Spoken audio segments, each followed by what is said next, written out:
China continues to promise it will protect the intellectual property of foreign investors and reiterates it wants to avoid that trade war with the U.S. Bloomberg spoke to John Frisby, the president of U.S.-China Business Council, who says Beijing should remember that actions mean more than words in this growing spat.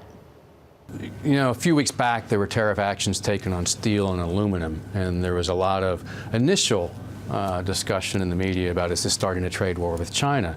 And from my perspective, those moves weren't really so much going to be something about a direct China trade approach by the Trump administration as they were more about the Trump administration's approach on trade more generally. But the so-called 301 trade case, which is over intellectual property protection and transfer of technology here that's required for market entry, those are issues that are directly related to China, and any actions taken would be directly at China. And so I think you're in a different situation there. There's no doubt that U.S. companies feel those two issues are important.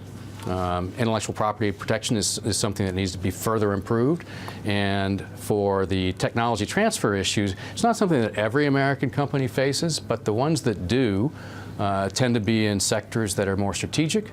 And if they have to give over technology for market access, that's a very acute problem for those companies. Do you think they'll be reassured by what Premier Li Keqiang said about insisting that, in fact, technology transfers would not be forced upon Western companies now? That's fine. We would, we're glad that he is saying those things, but again, thinking about what's the practical solution here, here's what I would hope that might be done. Joint venture requirements. Why don't we remove those?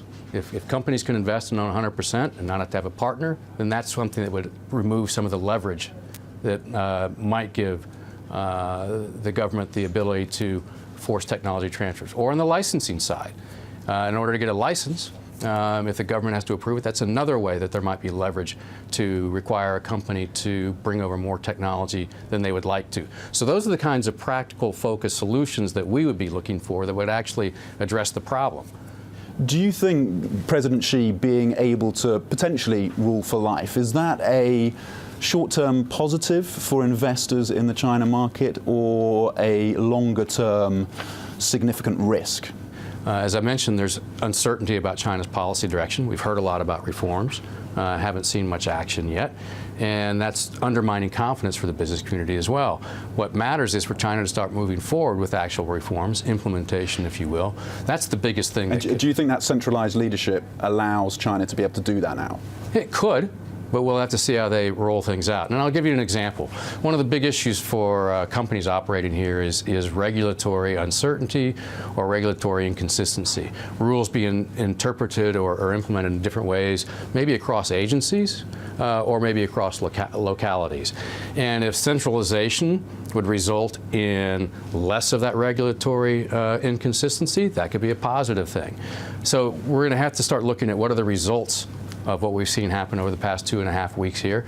But again, I would come back to the point. The hope is that China will move forward with actually implementing reforms, because that's what's necessary, I think, to restore business confidence in China's policy direction and remove that uncertainty. And I think that would also help boost the business community voice in Washington, and that's an important thing.